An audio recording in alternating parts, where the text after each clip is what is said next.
jantung saya nggak enak. Berdebar Itu, gitu ya. iya kan? Atau tulang-tulang saya ngilu. Apakah ada something wrong terkait hormon? Kita boleh periksa besaran tumornya, besaran perutnya yang buncit Iya. daripada tubuh si pasien tadi. Nanti kita bisa bilang beratnya cuma 50, tapi 20 sudah diambil buat tumornya sendiri. Wow, bisa sampai seperti itu, Bisa Dok? seperti itu. Satu diangkat, peluang hamilnya ternyata peluang hamilnya itu kurang lebih sama dengan 2. Oh iya? Ya. Dibandingkan masih dipertahankan? Iya, saat ini sudah 2 anaknya, Mbak. Dan sudah menjalani kemoterapi waktu itu. Oke. Jadi sebegitu. Jadi harapannya hebatnya, ada. ya.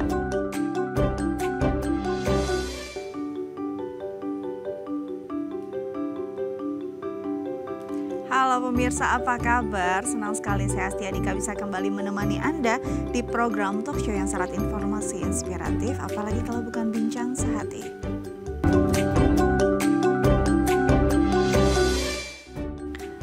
Pemirsa, bincang sehati, kalau kita bicara tentang wanita, sepertinya kalau ada gangguan kesehatan di organ reproduksinya itu nightmare sekali begitu ya. Dan ini juga akan semakin memburuk ketika ada keganasan di sana. Ini akan menjadi topik kita hari ini tentang kanker ovarium. Tapi sebelum itu kita akan bahas dulu nih beberapa mitos atau fakta seputar organ reproduksi wanita yang tentunya tidak akan saya bahas sendirian. Sudah hadir bersama saya dokter kita hari ini. Ada Dr. Johan Ricardo, MKOG, SPOG, Subspesialis Onkologi Konsultan, Spesialis Kebidanan dan Penyakit Kandungan Konsultan Onkologi Ginekologi dari Primaya Hospital Depok. Kita sapa terlebih dahulu dokter kita hari ini. Halo dokter, apa kabar?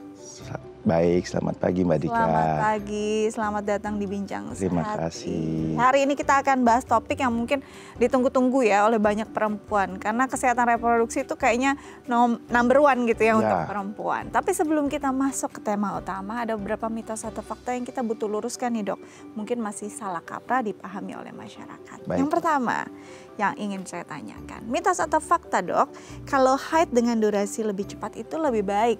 Karena sebenarnya perempuan sendiri walaupun itu sudah rutin ya dari zaman pubertas sampai sebelum menopause gitu ya, tiap hari mengalami menstruasi, tiap bulan mengalami menstruasi, tapi masa menstruasi itu sebenarnya begitu menyebalkan. Jadi kalau lebih cepat happy gitu ya. Nah tapi apakah kalau darahnya, kan kalau kita berpikir oh kalau durasinya lebih cepat berarti saya tuh nggak terlalu banyak dong bleedingnya gitu ya. Orang berpikirnya itu gitu ya. Nah ini sebenarnya perlu diluruskan, apakah durasinya lebih cepat itu lebih baik dan lebih sehat? Baik. Jadi kalau kita bicara tentang mitos atau fakta haid, kita harus mengenal dulu Mbak Dika. Apa itu haid yang normal? Haid normal itu kalau kita bicara tentang lamanya 3-7 hari. Ya. Kalau jarak antar satu siklus haid ke siklus haid berikutnya itu sekurang-kurangnya 21 hari sekali dan sepanjang-panjangnya 35 hari sekali. Dan kalau kita bicara volumenya, kita bicara tentang volume sekitar 30 sampai 70 cc per harinya. Atau kalau kita ibaratkan sesuatu yang gampang untuk kita ukur, mungkin 3 sampai 4 kali ganti pembalut. 3 sampai 4 kali ganti pembalut. Nah, jadi jika tidak memenuhi kriteria-kriteria yang disebutkan tadi, kita tidak bisa bilang bahwa itu adalah haid yang baik. Kami dari dokter kandungan menyebutnya sebagai istilah dalam diagnosis dengan abnormal uterine bleeding, atau jika di bahasa Indonesia kan perdarahan uterus abnormal. Jadi kalau dibilang apakah semakin pendek semakin baik, tergantung memenuhi kriteria yang tadi apa enggak.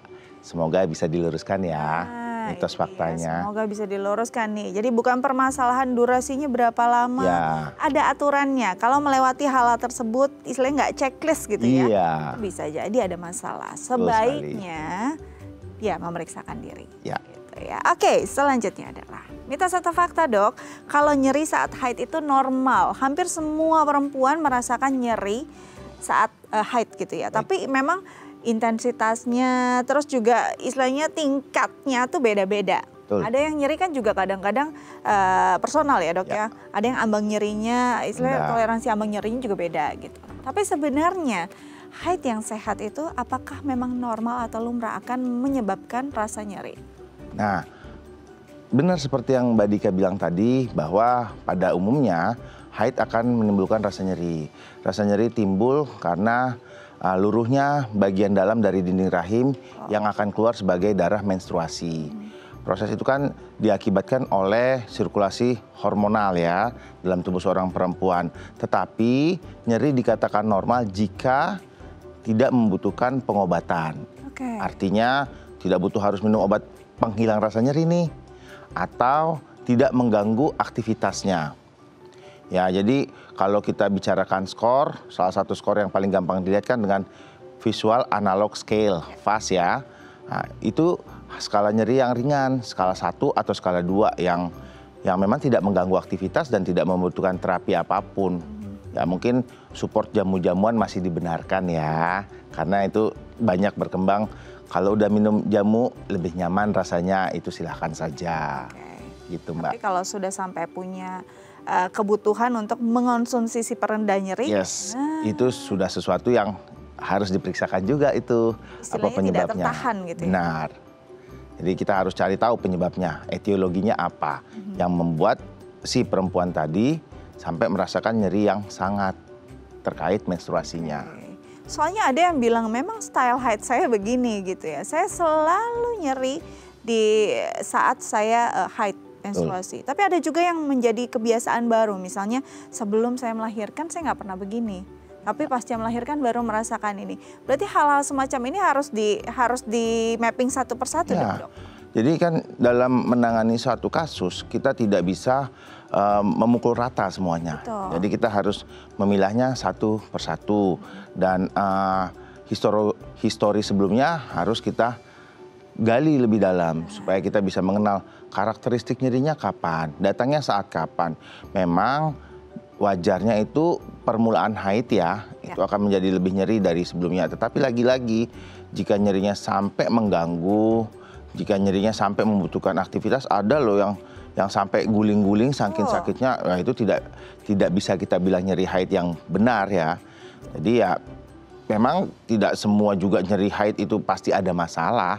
Tapi kalau sudah sampai mengganggu aktivitas dan mengakibatkan rasa yang tidak nyaman, apalagi harus mengkonsumsi obat-obatan tertentu sampai pereda nyeri itu sendiri juga banyak golongannya ya. Mulai dari golongan yang paling rendah seperti misalnya paracetamol sampai yang NSAID, nah itu juga harus dilihat. Apa sih penyebabnya? Itu yang paling penting. Bukan mengatasi nyerinya, tapi etiologi atau penyebab nyerinya yang lebih utama, Mbak. Karena jangan sampai tiap bulan merasakan sama ya. Karena jadi setiap sumber masalahnya kita obati ya, Dok. Betul, karena pada dasarnya setiap obat pasti memiliki efek samping kan. Jangan sampai kita mengobati nyeri, kemudian timbul efek samping lain karena penggunaan obat anti nyeri dalam jangka waktu panjang. Itu dia ya, jangan sampai kita justru menimbulkan masalah baru. Benar Mbak. Karena kita nggak peduli dengan masalah yang menjadi masalah utama. Oke, selanjutnya adalah mitos atau fakta, Dok, kalau mencuci alat kelamin perempuan atau vagina dengan cairan pembersih itu diperbolehkan. Pembersih yang memang khusus vagina. Baik. Ya. Bagaimana ya, Dok? Baik, secara garis besar memang banyak sekali ya pembilas vagina atau dosing vagina yang dijual di pasaran. Baik yang settingnya tradisional hingga yang obat-obatan. Tetapi yang perlu kita pahami bahwa di daerah kewanitaan itu memiliki flora normalnya sendiri. Dan jika kita terlalu lama menggunakan obat-obat bilas vagina, obat-obat cuci vagina akan mengganggu flora normal itu sendiri. Dan jika ekosistem dari flora normal itu sendiri yang tadinya normal menjadi tidak normal. Jadi memang tidak diwajibkan untuk selalu menggunakan cairan pembilas vagina. Salah satu yang paling sering kami gunakan adalah yang berbahan dasar povidone iodine, 10%. Ya, bisa didocing dengan membilas sampai ke dalam, Mbak. Jadi jangan cuma di bibir vaginanya saja, tapi yang paling penting ya untuk tahu cara membilasnya ya. Yang paling penting itu sampai masuk ke dalam liang vaginanya. Dan itu biasanya dijual dengan aplikatornya. Jadi jangan sembarangan. Jangan sembarangan. Jangan sembarangan beli, jangan sembarangan pakai. Dan jangan lupa, jangan salah dalam melakukan bilas vagina sewaktu habis buang air besar. Terutama arah tarikan tangannya. Betul. Karena saluran kelamin perempuan itu pendek bila dibandingkan dengan yang pria. Dan kontaminasi itu sering sekali terjadi jika arah bilas vaginanya salah. Nah, memang rumit ya, tapi memang harus dijalani. Harus. Agar tidak ada masalah. Nah. Oke, kita beralih ke mitos fakta berikutnya. Nah ini dok, mitos atau fakta sih kalau pernah vaksin HPV maka aman dari kanker serviks. Jadi kan kadang-kadang kita berpikir, saya udah punya senjatanya dalam tubuh, jadi aman dong gitu. Nah ini mitos atau fakta? Nah, ini juga sesuatu yang harus kita luruskan nih. Mitos atau fakta, jika sudah vaksin pasti aman. Kita tahu dalam pencegahan kanker serviks itu ada 2 pencegahan utama, primer atau sekunder. Pencegahan primer adalah pemberian vaksinasi. Nah sekarang sebanyak apa vaksinasi digunakan? Apakah sudah lengkap dosisnya 3 kali sesuai anjuran? Apakah diberikannya tepat waktu? Nah itu kan juga mempengaruhi efektivitas vaksin. Memang sampai saat ini belum ada anjuran untuk mengulang vaksin jika sudah diberikan secara lengkap. Alias 3 kali dosis jika di atas 14 tahun atau cukup 2 kali dosis jika usia di bawah 14 tahun. Nah, tetapi apakah itu 100% melindungi? Kita harus ingat juga Mbak, bahwa vaksin itu bukan menghindari seseorang menjadi sakit. Tetapi menghindari angka keparahan supaya dia kalaupun terkena, kalaupun dia terinfeksi oleh virus HPV yang menyebabkan CA cervix, dia tidak mencapai penyakit yang parah. Nah, kalau mau sangat terprotek ya kita lakukan 2 pencegahan, primer dan sekunder. Primernya divaksin sesuai waktunya dan sesuai dosisnya. Yang sekunder kita lakukan pemeriksaan deteksi dini secara berkala. Baik dengan IVA test yang dipadu dengan HPV testing atau pap smear, sitologi cairan vagina yang dipadu dengan HPV testing. Kalau bukan si perempuan yang menjaga dirinya, terus siapa lagi dong? Gitu ya. Jadi yang memang harus dijaga bukan cuma proteksi secara ya tadi ada vaksin, tapi juga risiko-risiko, kemungkinan-kemungkinan yang bisa menjadikan kanker serviks itu ada juga harus dihindari. Oke, selanjutnya adalah mitos atau fakta dok, kalau pola hidup bisa mempengaruhi terjadinya kanker serviks. Kadang-kadang kita berpikir cuma, oh mungkin nggak bersih atau mungkin ada lifestyle yang seperti apa gitu ya. Tapi ternyata pola hidup yang nggak sehat juga bisa mempengaruhi kanker serviks. Yes, ini fakta yang benar ya. Terutama kalau kita bicara pola hidup yang mana nih. Kita harus meluruskan pola hidupnya. Pola hidup yang mana nih? Pola hidupnya yang mana? Kita tahu bahwa virus HPV yang menyebabkan kanker serviks itu ditularkan melalui kontak seksual, Mbak.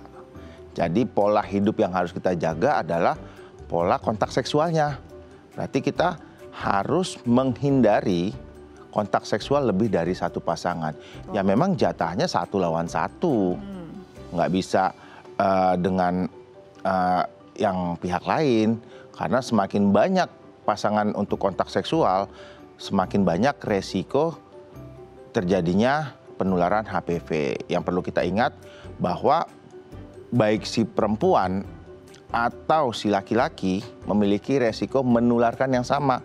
Walaupun yang mengalami kesakitan jauh lebih banyak pada perempuan yang mengalami CA cervix dibandingkan laki-laki yang mengalami CA penis. Nah, seperti itu. Karena penyebabnya sama-sama virus HPV yang high risk. Seperti itu Mbak. Jadi ya memang pola hidup yang mana? Ya pola hidup yang memang punya potensi menyebabkan CA cervix. Iya.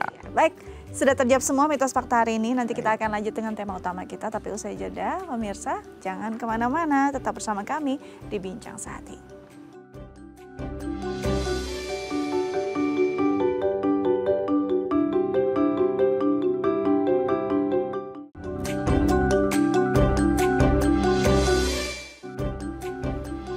Baik pemirsa, kembali lagi bersama kami di Bincang Sehati. Kita akan bahas topik utama kita tentang kanker ovarium.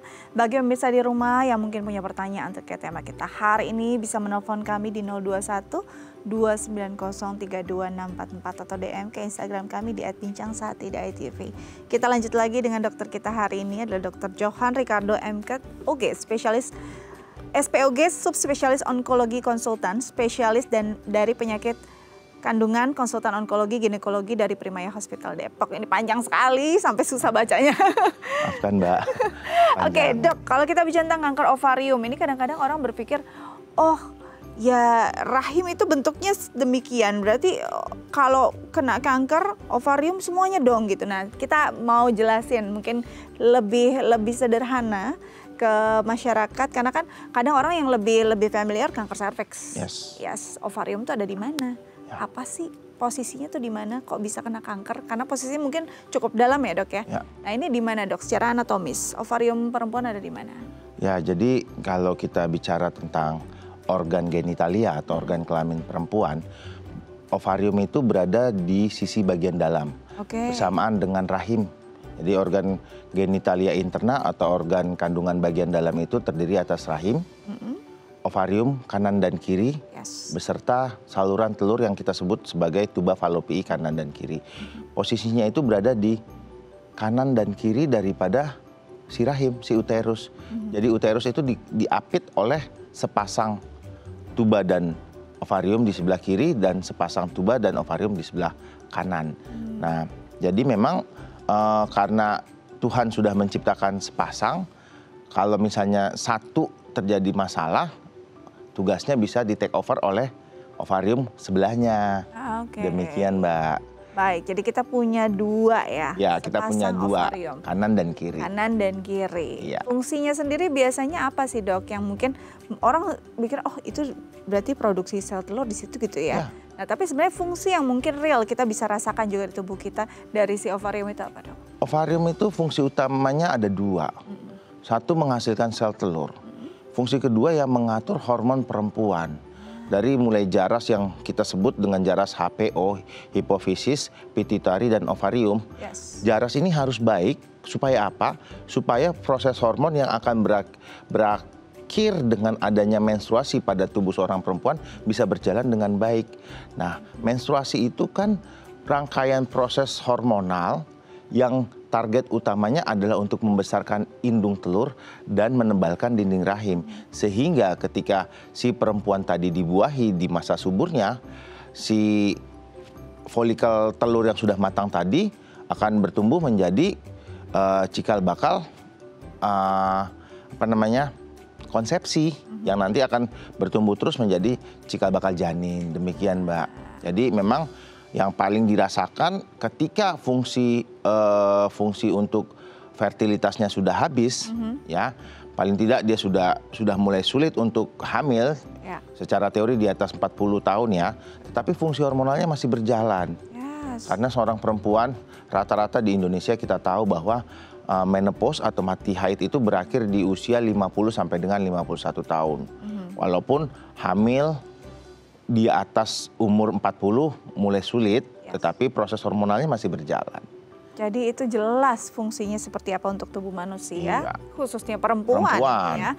Ini terasa kalau fungsinya memang setiap hari terjadi di dalam tubuh kita, ketika ada gangguan kita pasti rasa. Banyak yang nggak rasa, karena nggak aware. Nah mungkin boleh nggak ketika ini belum sampai ke CA dulu deh, nggak sampai ke kanker ovarium.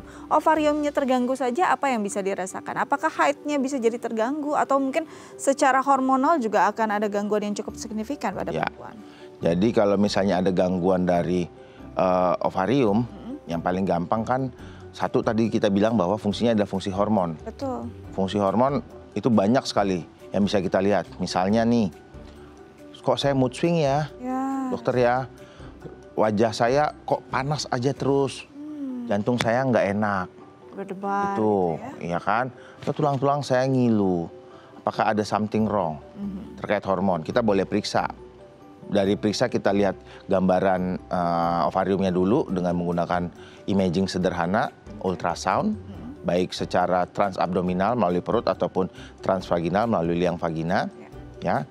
Atau kita bisa periksakan nilai hormonnya di laboratorium, atau kita bisa melihat pola haidnya, Mbak. Kan tadi kita bilang bahwa salah satu fungsi utama ovarium adalah fungsi hormonal, dan hormonalnya itu yang paling terlihat adalah haid. Dan kalau kita bicara haid, ya kriteria-kriteria haid normal tadi, haidnya tiap bulan enggak, siklusnya berapa lama, tiap haid berapa hari, sebanyak apa. Kalau misalnya dia tanggal 1 haid, tanggal 27 haid, benar dong haidnya. Tapi kalau tanggal 1 haid, tanggal 14 haid, udah nggak benar dong haidnya. Berarti sudah ada alarm. Kalau kita bicara tentang hormonalnya. Kalau bicara ada something wrong, ada tumor ya mungkin dia berasa benjolan ya. Ada benjolan, ada sesuatu yang nggak nyaman, mengganjal, perutnya makin hari makin besar. Pokoknya ya walaupun tidak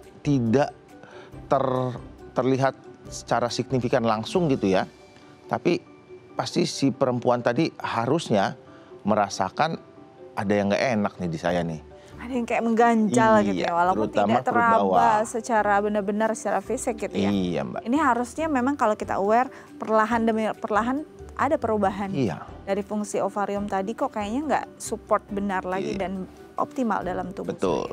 Nah, kalau kita lihat kan gejalanya berarti random juga ya dok ya. Ini bisa sangat-sangat bias juga dengan hal-hal yang lain. Kadang mungkin kita kembung, kita ngerasa ya mungkin lambung langsung. Lambung nih. Iya, atau mungkin ada hal yang lain, oh saya perutnya kok membesar ya, kayaknya harus turunin berat badan. Turun berat badannya perutnya enggak gitu. Iya.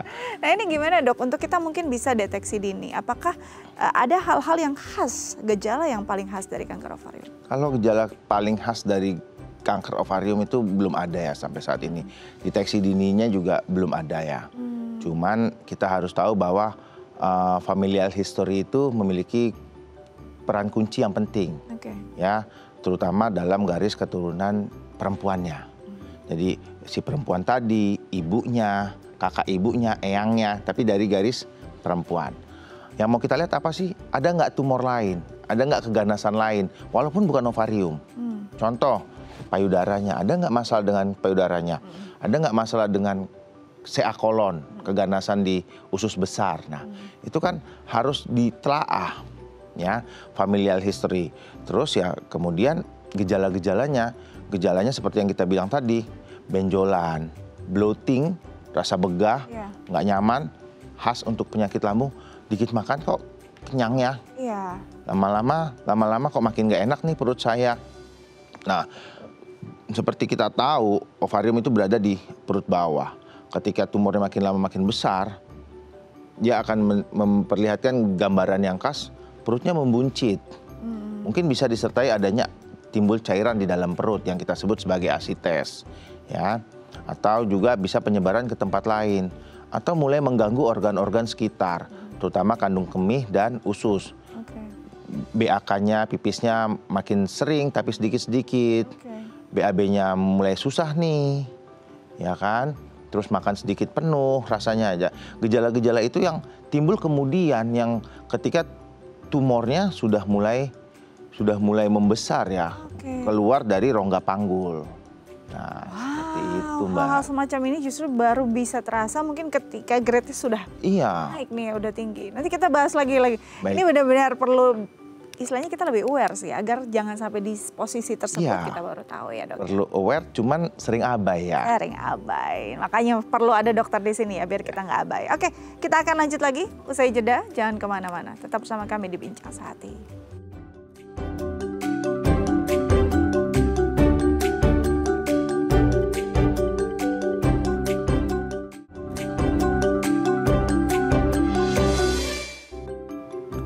Baik pemirsa, kembali lagi bersama kami di Bincang Sehati. Kita masih membahas tentang kanker ovarium dan bagaimana tindakan yang tepat, penanganan yang tepat, kalau bisa pencegahannya ya kita lakukan. Dan bagi pemirsa di rumah yang mungkin punya pertanyaan terkait tema kita hari ini, bisa menelpon kami di 0212903264 atau DM ke Instagram kami di @bincangsehati.tv.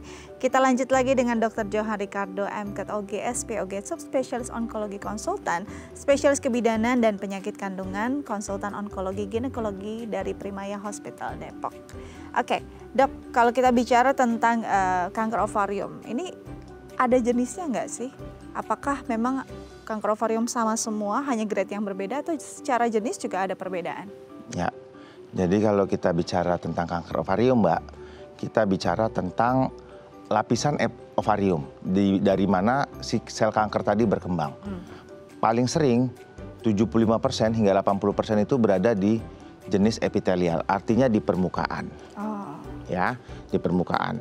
Nah, kemudian di dalamnya lagi ada yang berasal dari sex cord di bagian dalam daripada ovariumnya. Jadi yang dari luar, kemudian bagian dalam korteks kita bilang sex cord tumor, atau yang berasal dari sel-sel benih, germ cell. Oke, walaupun memang yang paling banyak itu yang berada di permukaan. Dan dari permukaan sendiri itu banyak tipenya. Banyak tipenya. Ada yang clear cell, ada yang adenokarsinoma, ada yang mucinous karsinoma. Nah, secara garis besar tata laksananya tidak berbeda dalam hal operatif. Yang paling membedakan nanti bagaimana cara pemberian kemoterapinya. Pilihan kemoterapi terutama. Karena masing-masing sel kanker memiliki sensitivitas terhadap agen-agen kemonya.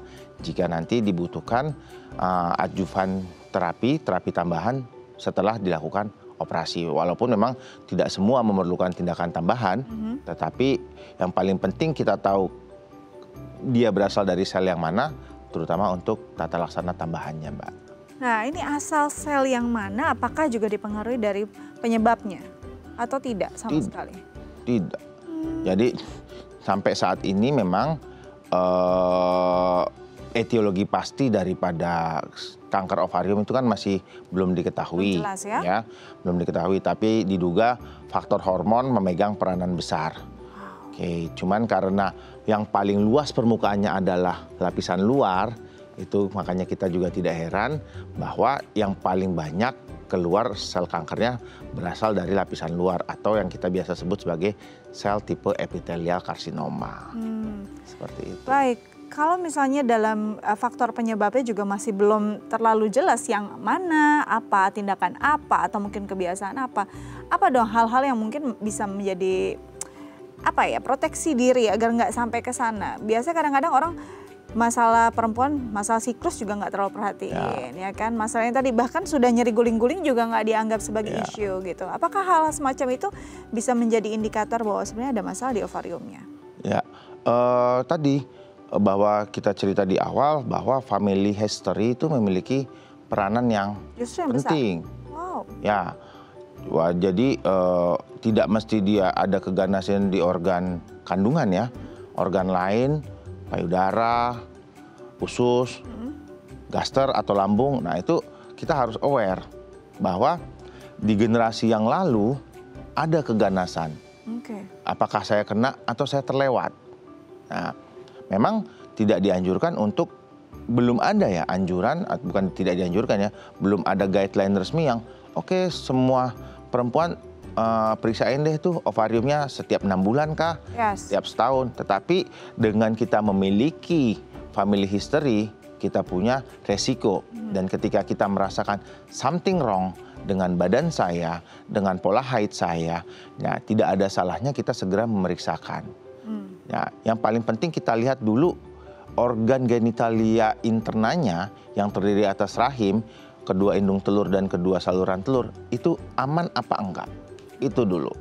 Jika terlihat tidak aman, bisa kita tingkatkan dengan pemeriksaan yang lebih canggih, seperti CT scan, MRI, atau boleh jika kita sudah ketemu adanya tumor, kita boleh tambahkan dengan pemeriksaan tumor marker yang nanti bisa mengarah kecurigaan ini ganas nggak sih? Nah, seperti itu. Di samping itu, gambaran dari hasil imaging juga bisa menerka. Oh ini isinya kira-kira cairan. Oh ini isinya lemak, rambut. Ada loh. Kalau misalnya di daerah mungkin ini dikirim dari sebelah gitu ya. Tapi ternyata ada suatu kista jinak di ovarium ya yang namanya teratoma matur atau yang lebih dikenal dengan kista dermoid. Bahkan kalau rezekinya bagus ada tulang dan gigi Mbak di dalamnya. Bukan cuma lemak, bukan cuma rambut. Nah itu tulang dan gigi. Iya, ada tulang rawan dan gigi. Dan itu bukan sesuatu yang dikirim dari tetangga. Bukan, memang itu suatu penyakit. Nah, itu bisa dilihat semakin sering seorang obstetrik ginekologi menggunakan alat USG-nya, semakin sering dia terpapar untuk mengamati ovarium yang normal, yang nggak normal, dia makin bisa tahu ini kira-kiranya kemana. Walaupun secara pasti teman-teman dari patologi anatomi, dari histopatologi setelah tumornya diangkat, nanti yang memberi kepastian ini sel kankernya jinak atau ganas. Ini tumornya jenisnya yang mana. Tetap kita tidak bisa hidup tanpa patologi anatomi sebagai gold standarnya. Jadi memang harus ada pemeriksaan penunjang. Harus ada. Kita nggak bisa lihat cuma dari apa yang terjadi sehari-hari ya. Ada yang mungkin bisa jadi terjadi pada orang yang haidnya kok terganggu 3 bulan nggak haid, ya, bisa. Ada yang juga haid tiap hari, tiap bulan, bisa juga gitu ya. Jadi ada suatu juga kanker ovarium ya, tipe yang dia ketika dia kankernya tumbuh, justru hormon estrogennya meningkat. Dan gejalanya dia menimbulkan perdarahan uterus yang abnormal. Dan ketika kita periksa USG, kita jumpai adanya penebalan pada dinding rahim. Jadi dia mengganggu perdarahan karena fungsinya mensekresikan, mengeluarkan hormon estrogen. Di mana kita tahu hormon estrogen itu akan memacu tumbuhnya sel-sel daripada endometrium atau dinding rahim. Kita terkecoh, rahimnya menebal. Rupanya ketika kita tidak aware, ada tumor di sebelahnya yang berasal dari ovarium. Jadi sulit sekali ya kalau kita tidak melakukan pemeriksaan penunjang tadi untuk melihat apakah kondisinya arahnya keganasan atau tidak. Jadi jangan sampai kita akhirnya mencari self diagnose sendiri, cari pengobatan sendiri. Nanti akhirnya ketika diperiksa stadiumnya sudah lanjut. Sudah lanjut, dan itu yang sering kejadian karena kurang peduli ya terhadap diri sendiri. Abai sih. Itu dia, abai. Oke, kita nanti akan lanjut lagi, Dok. Tapi usai jeda. Jangan kemana-mana pemirsa, tetap bersama kami di Bincang Sehati.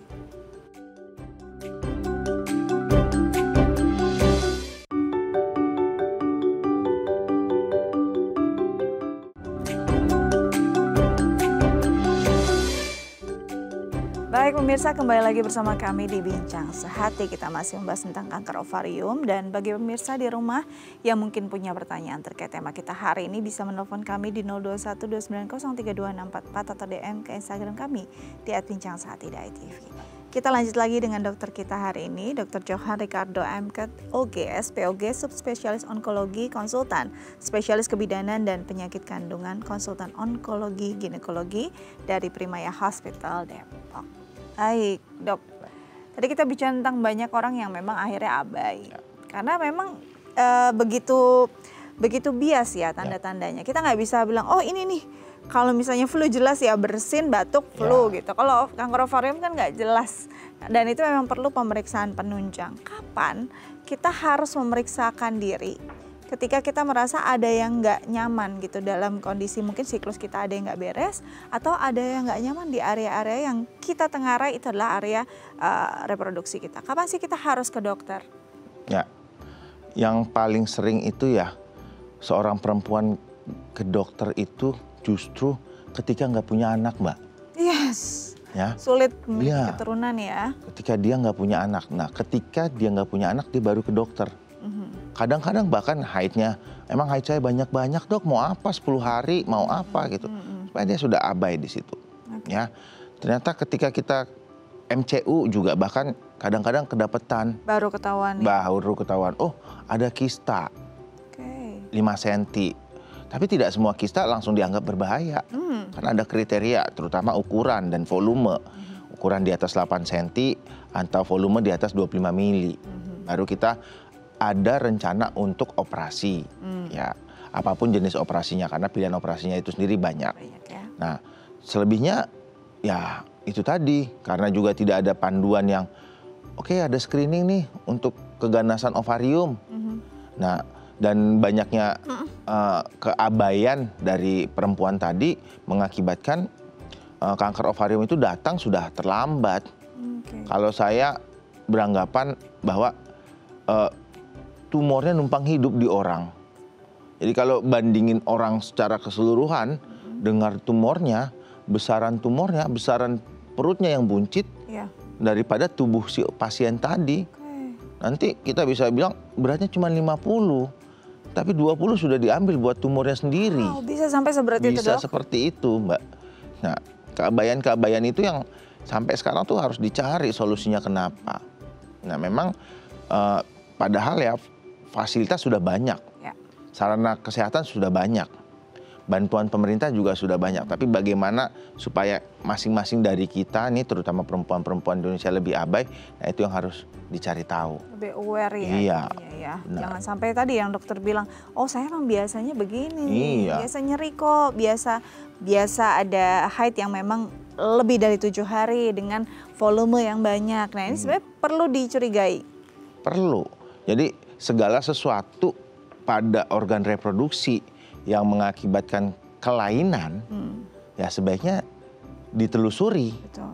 Benarkah kelainan itu karena hormonnya saja, atau ada tumor, perlukah tata laksana, atau hanya perlu observasi sementara waktu yang nanti akan diulang sekian waktu lagi, kan kita belum tahu kenapanya.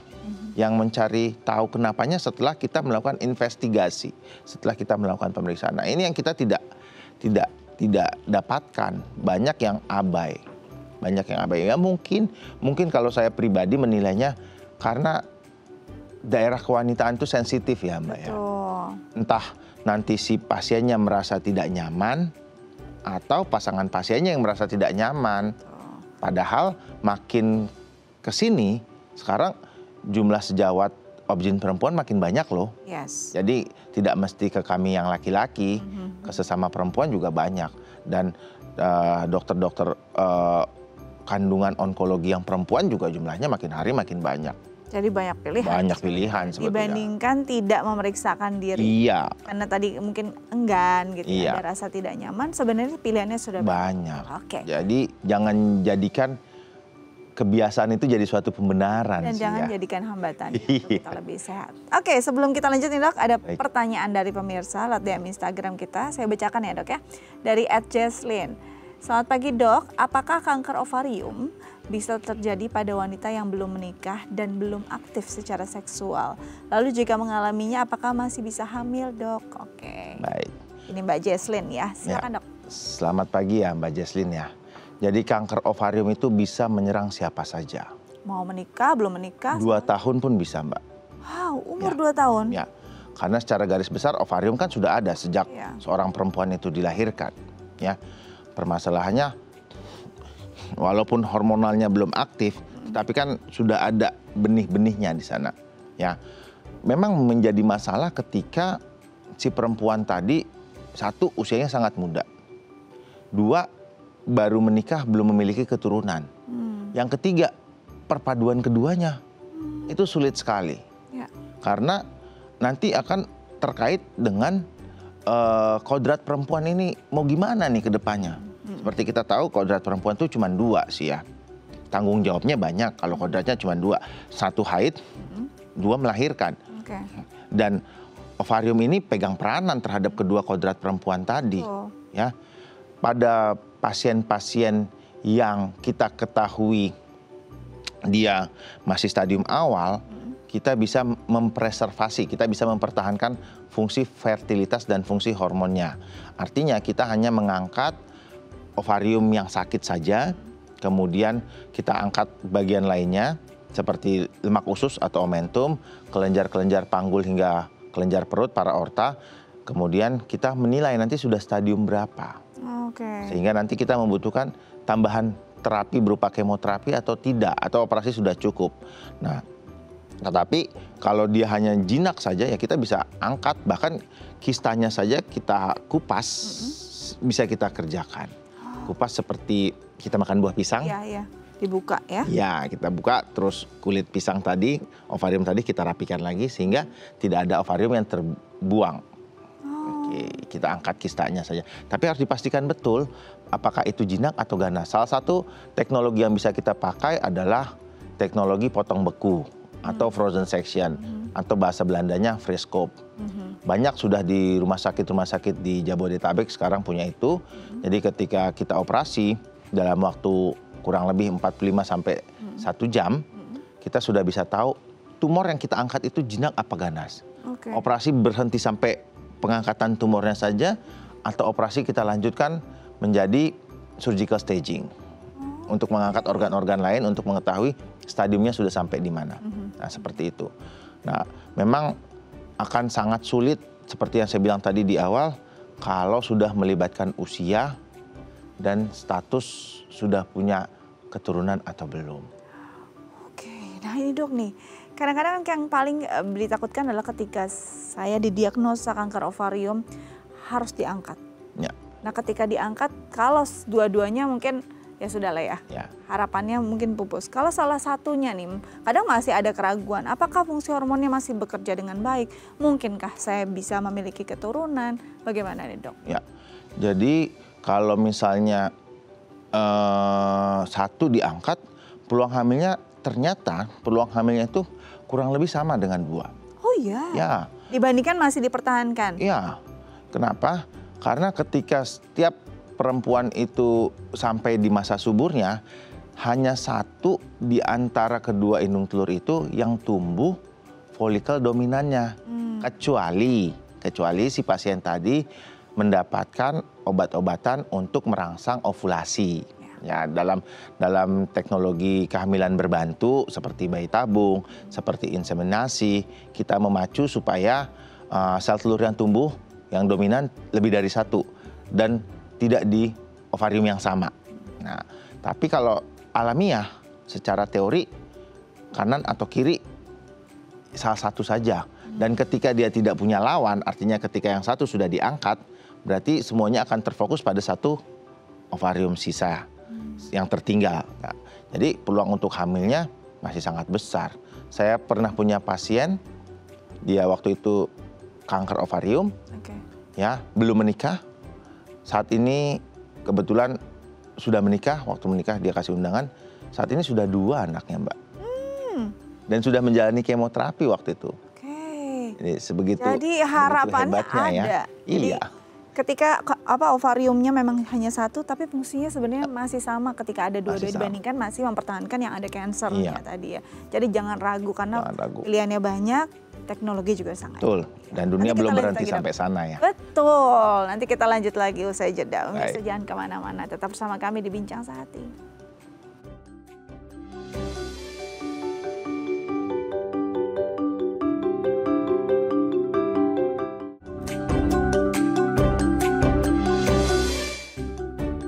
Baik pemirsa, kembali lagi bersama kami di Bincang Sehati, masih membahas tentang kanker ovarium dan masih bersama dengan dokter kita hari ini, Dr. Johan Ricardo, MKOG, SPOG, Subspesialis Onkologi Konsultan, Spesialis Kebidanan dan Penyakit Kandungan, Konsultan Onkologi Ginekologi dari Primaya Hospital Depok.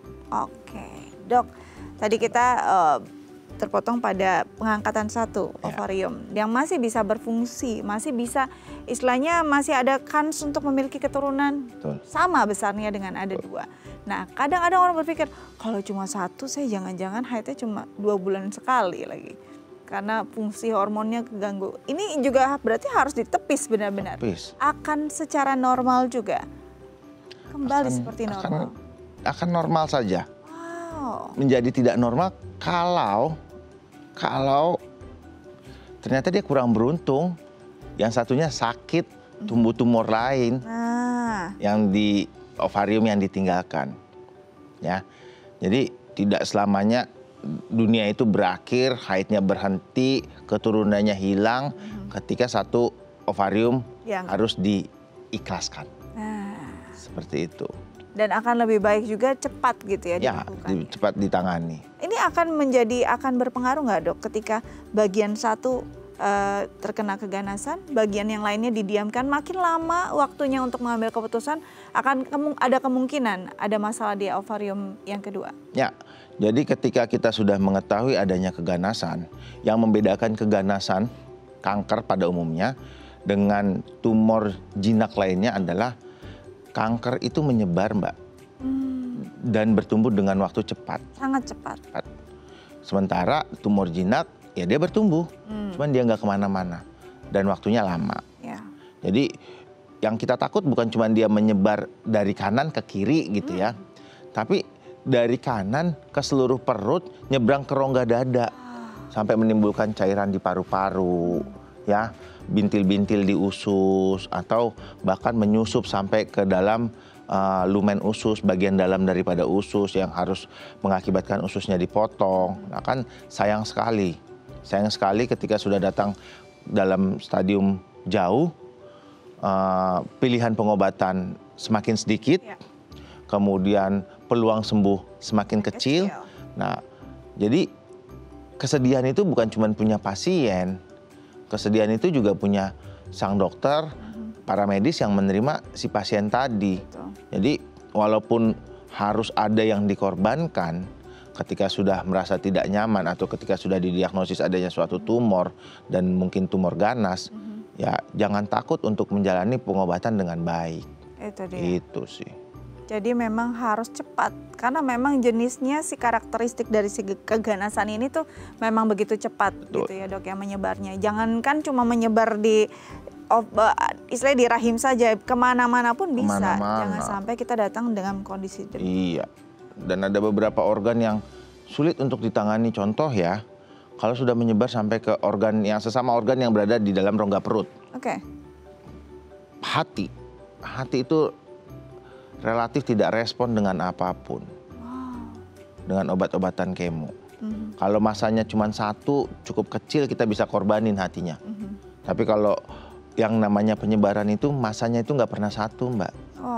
Masanya tuh rame. Banyak ya? Ya, kan nggak mungkin kita buang hatinya. Terus dia pakai apa? Nah, seperti itu. Nah, jadi sangat disayangkan kalau karena rasa bukan alasan deh ya, karena ketakutan jadi tidak datang ke dokter, sangat disayangkan sih sebetulnya. Nah ini mungkin banyak yang juga masih enggan untuk melakukan tindakan tersebut karena katanya kalau habis operasi bisa tambah parah. Banyak hal yang nggak bisa saya lakukan. Nah ini perlu diluruskan, masih banyak pemikiran awam demikian. Padahal kita sudah sangat progresnya ya, teknologinya baik. Sebelum kita tutup juga nih dok, mungkin bisa ada hal-hal yang bisa dokter sampaikan juga. Bahwa setelah operasi kehidupannya akan kembali normal kah? Ada nggak keterbatasan-keterbatasan yang kita nggak bisa lakukan? Oke, keterbatasan pasca operasi itu tergantung sejauh mana mutilasi organ dikerjakan. Artinya sejauh mana ada organ-organ lain yang at risk yang ikut dikorbankan.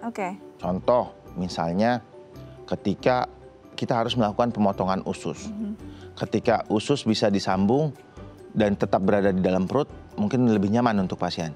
Tapi ketika usus harus disambung dan dikeluarkan perut dan kita sebut sebagai nama stoma, ya kita bayangkan kita tidak terbiasa dengan hal itu. Sebetulnya dia tidak menimbulkan bau, dia tidak menimbulkan gimana-gimana, bahkan tetangga kita tidak akan tahu kalau kita pakai itu. Cuman kita merasa saya bukan orang yang utuh lagi. Jadi memang tergantung dari seberapa besar ya dok? Iya. Ini sayangnya waktu kita udah habis nih dok. Dokter thank you. Harus datang ke sini lagi untuk kita bahas lebih jauh lagi ya. Pemirsa terima kasih banyak. Tetap saksikan Bincang Sehati di Diet TV. Sampai jumpa.